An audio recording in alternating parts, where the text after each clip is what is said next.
હવામાન નિષ્ણાંત પરેશ ગોસ્વામીએ 20 જુલાઈ સુધી ગુજરાતમાં સાર્વત્રિક વરસાદની આગાહી કરી છે। 20 જુલાઈ સુધી ગુજરાતના અમુક જિલ્લામાં અતિભારે વરસાદ વરસી શકે છે। અમદાવાદ, ગાંધીનગર, આણંદ, ખેડા, મહીસાગર, દાહોદ અને છોટાઉદેપુરમાં ભારે વરસાદની શક્યતા છે, તો સુરત, વલસાડ, નવસારી અને ડાંગમાં પણ ભારે વરસાદ વરસી શકે છે। સૌરાષ્ટ્રની વાત કરીએ તો જામનગર, દ્વારકા, પોરબંદર, ગીર સોમનાથ, જૂનાગઢ, અમરેલી, સુરેન્દ્રનગર અને મોરબીમાં સારો વરસાદ પડશે અને કચ્છમાં પણ સારો વરસાદ પડવાની શક્યતા વ્યક્ત કરાઈ છે।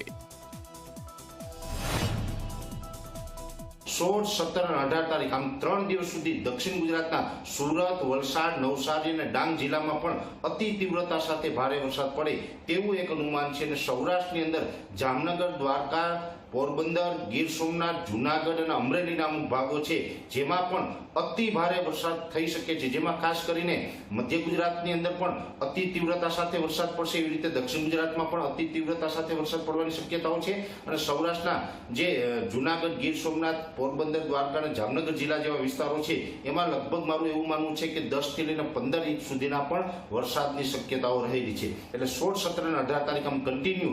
દક્ષિણ ગુજરાત, સૌરાષ્ટ્ર અને મધ્ય ગુજરાતની અંદર સારા વરસાદો પડશે। કચ્છ જિલ્લાની અંદર પણ 17 અને 18 જુલાઈ દરમિયાન ભારે વરસાદોની શક્યતા